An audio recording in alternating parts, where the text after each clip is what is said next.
මාලිමාව කියන්නේ ඉතිහාසයේ පුරාම විවේචන දරා ගන්න බැරි විවේචකයා මරා දැමිය යුතුයි කියන විශ්වාස කරන දේශපාලන ව්‍යාපාරයක්.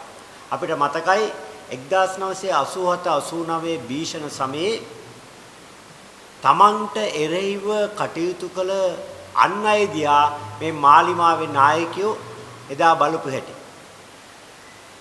වාමාංශික ව්‍යාපාරේ නායකයෝ નિરાයුධව ජෛපයට විරුද්ධ වෙද්දී ඊටාම තිරස්චින ආකාරයෙන් වාමාංශික නායකයන් බුරුතු පිටින් මරලා දාන්න එදා මේ අය කටයුතු කළා. ඒ විතරක් නෙවෙයි තමන්ගේ ආදරණීය දරුවා රණවිරුවෙකු කරලා කර යුද බිමට දන් දීම වරදක් බවට පත් කරලා දෙමව්පියන් මරලා දැම්මා. තමන්ට කීකරු නොවුණු රජයේ සේවකයන් බෙලි කපලා මරලා දැම්මා. තමන්ට එරෙහිව හඬ නගන සාමාන්‍ය ජනතාවගේ කට කපලා තර්ජනය කළා, හිරිහැර කළා. එතකොට ජාතියේ අවාසනාවට මේ වගේ ෆැසිස්ට්වාදී ත්‍රස්ත කල්ලියකට රටේ පාලනේ බාර ජනතාවගේ අත්වැරදීමකින් රටේ පාලනේ බාර වුණා. අද මේ අය එදා තමන්ගේ ත්‍රස්තවාදී ක්‍රියාදාමයේම රාජ්‍ය ආන්ත්‍රණය භාවිතා කරමින් සිදු කරනවා. ඒ නිසාම එදා හිට්ලර් තමන්ගේ ෆැසිස්ට්වාදී න්‍යාය පත්‍රය ක්‍රියාත්මක කරන්න ගෙස්ටාපෝ පොලිසිය භාවිතා කරමින් මාධ්‍ය මර්ධනය කළ ආකාරයෙන්ම අද මාලිමා පොලිසිය යොදා ගනිමින් හිරුනාලිකාව මර්ධනය කිරීමේ පහත් උත්සාහයක මේ ආණ්ඩුව යෙදිලා ඉන්නවා. ඇත්තෙන්ම මේ ක්‍රියාවලිය හරහා අද රටේ පාලකයා අනුර දිසානායකද එහෙම නැත්නම් හිට්ලර් දිසානායකද කියන සාධාරණ සැකය මේ රටේ ජනතාවට මතුවෙනවා. මේ ආණ්ඩුව ඇයි හිරුනාලිකාවට මෙච්චර අකමැති? හිරුනාලිකාව තමන්ගේ තේමා පාඨයේ බවට පත් කරගෙන තිබෙන්නේ පැත්ත ගියත් ඇත්ත කියන හිරු.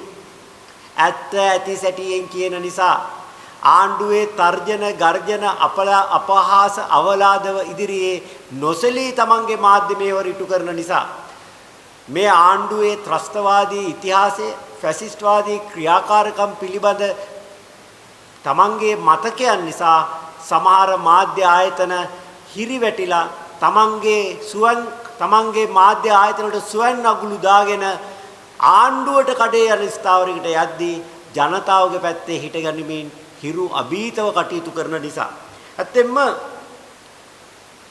මෑත කාලේ ඇත්ත ඇති සැටියෙන් දකින්න පවතින දේ ඒ විදියට දකින්න අපිට එළිය දුන්නේ ආලෝකයේ දුන්නේ හිරු නැති කරනවා කියන්නේ මේ රට අඳුරෙන් අඳුරට ගෙන යනවා කියන එකයි.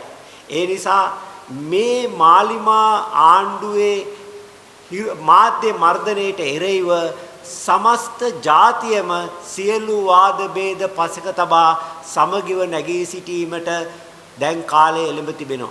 අපට මතකයි මීට කලින් අරුණ පුවත්පතේ කර්තෘතුමාව CID-ට ගෙනියලා ලොකු කලබගෑනියක් කරන්න හැදුවා ආණ්ඩුවට අතිශයින්ම අවාසිදායක ප්‍රවෘත්තියක් පළ කරපු නිසා. ඒ වෙලාවේ මේ රටේ ක්‍රියාකාරීන් විපක්ෂයේ දේශපාලන පක්ෂ ප්‍රමාණවත් හඬක් නොනගූ නිසා තමයි ආණ්ඩුවට හයියක් ආවේ බය නැතුව පොලිසිය හරහා හිරුට අත තියන්න. අපි මතක් කරනවා මාධ්‍ය මර්ධනය ඕනෑම ෆැසිස්ට්වාදී ආණ්ඩුවක පළවෙනි පියවර. ඊළඟට අතර තියන්නේ වෘත්තීය සමිතිවලට, ඊළඟට ශිෂ්‍ය ව්‍යාපාරයට, ඊළඟට සමාජ මාධ්‍ය ක්‍රියාකාරිකයන්ට, ඊළඟට විපක්ෂයේ දේශපාලකයන්ට ලබ්බට තැබූ අතමයි පූලටත් තබන්නේ. ඒ නිසා මේ මොහොතේ අනිකුත් ආණ්ඩු විරෝධී බලවේග සිතන්න ඕනේ අද හිරුණන් හෙට අපි. ඒ නිසා හිරු වෙනුවෙන් පෙනී සිටිනවා කියන්නේ අපි වෙනුවෙන් අපි කියන එකයි.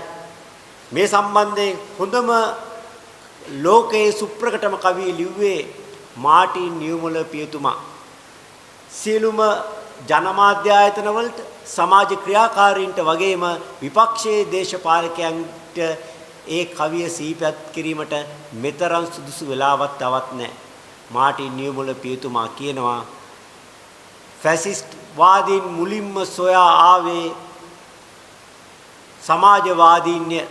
මම සමාජවාදියෙක් නොවන නිසා නිහඬ වුනිමි. ඔවුන් ඊළඟට සොයා ආවේ වෘත්තීය සමිති නායකයින්ය. මම වෘත්තීය සමිති නායකයෙකු නොවන නිසා නිහඬ වුනිමි. ඊළඟට සොයා ආවේ මාධ්‍යවේදීන්ය. මම මාධ්‍යවේදීනෙක් නොවන නිසා නිහඬ වුනිමි. ඊළඟට ඔවුන් සොයා ආවේ යුදෙව්වන්ය. මම යුදෙව්වෙක්ද නොවන නිසා නිහඬ වුනිමි. අවසානයේදී ඔවුන් මා සොයා ආහ. එවිට මා වෙනුවෙන් හඬක් නගන්න කිසිවෙක් ඉතිරිව සිටියේ නැත. එදා හිට්ලර්ගේ ජර්මනියේ ඇති වුණු අවාසනාවන්ත ඉරණම ලංකාවේ මතු නොවෙන්නට නම් මේ මාධ්‍ය මර්ධනය හිරුගෙන් අරඹන මාධ්‍ය මර්ධනය අවසන් කිරීමට සමස්ත ජාතියම හිරු වටා එකතු වන්නයි කියලා අපි ආයාචනා කරනවා.